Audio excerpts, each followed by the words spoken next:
The film opens with a flashback from 1937, in which we see a high-ranking army officer and his underling accessing an underground base, which the army uses for bizarre experiments. The army officer meets up with their lab doctor to interview a private named Miller, who's presumably done something horrible. Miller turns out to be smoking pot, due to which he is high as a kite. Nothing he says makes sense. However, we can conclude that Miller is disappointed by the army for being secretive and having no girls. He also emphasizes that he wishes for weed to become legal.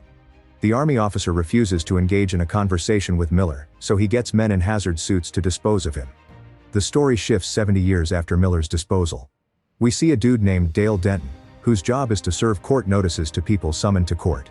After work, he visits his girlfriend, Angie, who is a high school teenager. She reminds Dale of the dinner she arranged between him and her parents, but Dale makes lame work excuses to bail out because he fears that people might judge him for being too old for Angie. On his way out, he gets to meet Angie's boy classmates, all of whom pretend to be Angie's ultimate saviors. Dale gets annoyed by them. They somewhat prompt him to face his demons and show up at the dinner with Angie's parents. Dale gets anxious, so to calm his nerves, he pays a visit to Saul Silver, the guy from whom he buys marijuana.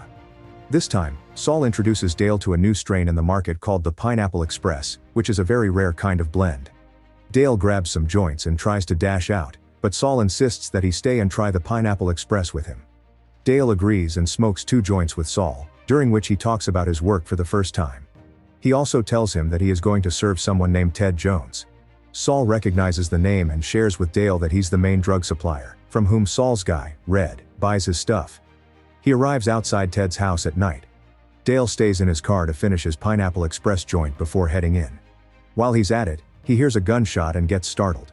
He mistakenly looks at the window and witnesses Ted Jones shooting someone while he's accompanied by a female cop named Carol.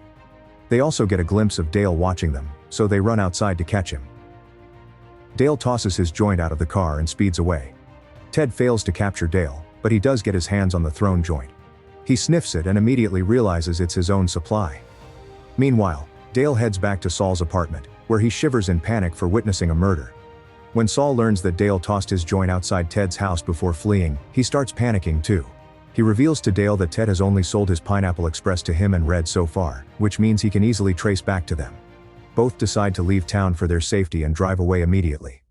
As soon as they leave, Ted sends his assassins, Matheson and Budlowski, to Saul's apartment. They break in and immediately start getting high on Saul's leftover supply. On the other hand, Dale's car breaks down in the middle of nowhere, so he and Saul take hiding in the woods nearby. From there, they call their guy Red, who is already compromised by Matheson and Budlowski. Under gunpoint, he lies to Saul and asks him to show up at his place as soon as he gets time. Dale immediately hangs up and decides to get rid of their phones so Ted can't trace them. Dale smashes his phone against a stone, whereas Saul throws his a few steps away. Dale scolds him for being so stupid and starts looking for his phone, since it is still traceable. While looking around, Saul starts to scream out of nowhere and runs away.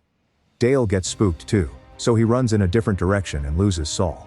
They eventually reunite in Dale's car where they sleep the night off. The next morning, they try to start the car once again, but it doesn't.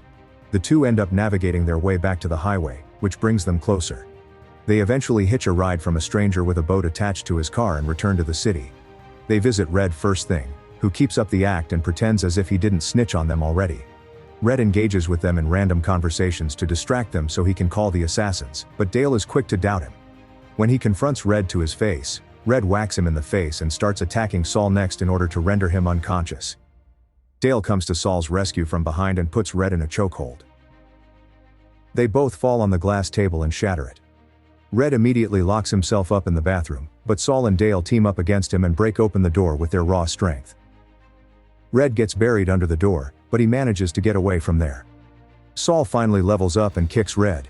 They fight like maggots and break everything in Red's tiny house. After a long struggle, they are able to knock Red out. They quickly tie him to a chair using tape, which seems pretty sloppy and unprofessional. When Red wakes up, he finally admits that he's the snitch.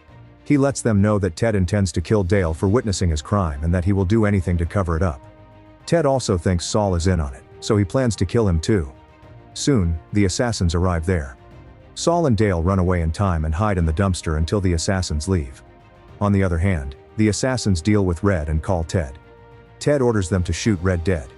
On Ted's side, Carol brainwashes him into thinking that Dale is a spy from their rival gang who is trying to get dirt on them. Simultaneously, we see two Koreans from their rival gang parked outside Ted's house in a van, eavesdropping on him. Back on Dale's end, the thought of Angie being in danger crosses his mind, and he runs to her house with Saul. Angie and her parents are already waiting for Dale to show up for dinner. When he arrives, they're bleeding and stinking. Angie gets embarrassed in front of her parents, who begin questioning her choices. The father threatens Dale to get out of his house, but Dale argues with him and refuses to leave. This provokes Angie's father to go upstairs to fetch his gun. While Dale tries to explain the situation he is in to Angie and her mom, the assassins arrive outside her house, following Dale's car trail. Saul, who was hiding outside, sees them and runs inside the house, uninvited. Angie stabs a fork in his shoulder, making everything worse and more chaotic. By the time the assassins break in, Dale manages to convince the parents to flee with him and Saul. They drop them off somewhere and head to a hotel to stay the night. On the other hand, we see Ted dealing with some more drugs. After consulting Carol, he calls Chuang, the boss of their rival Korean gang. He confronts Chuang about the assassin he sent to kill him and lets him know that he has shot him dead. Now, he threatens him with all his energy that he will retaliate and come after his entire mob if he doesn't withdraw Dale, whom he's mistaken for Chuang's Korean assassin. The same night, Saul convinces Dale to sell their leftover Pineapple Express to arrange bus fare so they can leave town. Dale agrees and sells the substance to high school kids. He's eventually caught by a heavy-built female cop named Barbara, who also alerts everyone about Dale on the police radio. Carol immediately hears the news and gets Dale's location from Barbara. When Barbara puts the cuffed Dale in the police car, Dale confesses to the murder he witnessed and also tells her that he saw a female cop on the crime scene. Barbara takes an interest and promises to let him go if he identifies the cop, but Saul ruins everything by deliberately coming in front of the police car and crashing into the windshield, which gets covered with his blood-red smoothies. When Barbara steps out to take a look at Saul, Saul miraculously gets up on his feet, steals Barbara's police car, and flees. Carol chases them in her police car, but they manage to get her off their tails after a long chase and escape. On the side, we see Angie in her hotel room, defending Dale while getting viciously scolded by her parents for dating criminals. Carol visits Ted and lets him know about today's chase. Ted prioritizes an important deal at his farm over hunting Dale, Saul and the Asians. Moving on, Saul and Dale get into an argument and part ways. Dale calls Angie from a payphone and vents about his situation. Meanwhile, Saul cries about his situation on the children's swing and returns to his grandmother's retirement home, where the assassins are already interrogating her about Saul. Saul sees them first and starts a fight, which wreaks havoc among the old people. When Dale arrives there, looking for Saul, he witnesses cops swarming the place and taking a statement from Saul's grandmother. When Dale doesn't find Saul anywhere, he figures that he's been kidnapped. His suspicion turns out to be true when we see Matheson beating the living hell out of Saul for throwing a hot coffee pot at his face. However, his partner drags him away and tells him to act professionally. Now, the assassins hold Saul hostage in Ted's secret lair, where he harvests his own weed. The lair happens to be the same underground facility that the army used in 1937. On the other hand, Dale intuitively visits Red's place and becomes shocked to see him alive even after being shot by the assassins.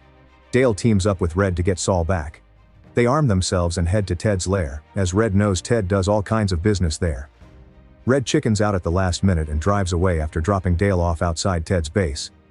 Dale gathers all the courage he's got and takes a random man at gunpoint to infiltrate the base.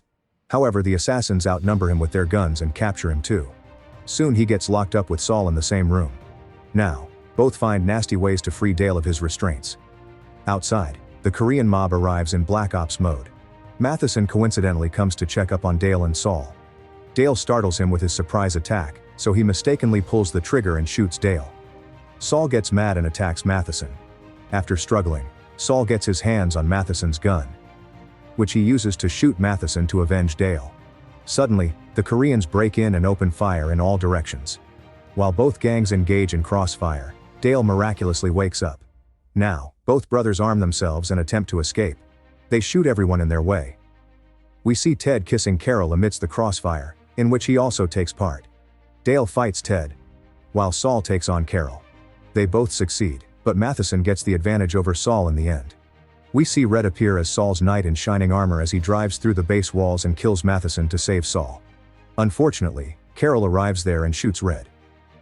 At last Ted is killed, and the barn is set on fire by the mobster who detonates a bomb. Carol is killed when Red's automobile explodes and hits her. Red somehow survives the gunshot again and escapes. Dale and Saul escape as well. Red finally makes amends with them and joins them at a breakfast diner, from where Saul's grandmother picks them up and takes them to the hospital. Here, the movie ends. Thanks for watching the video. Please don't forget to like and subscribe to our channel for more amazing recaps like that.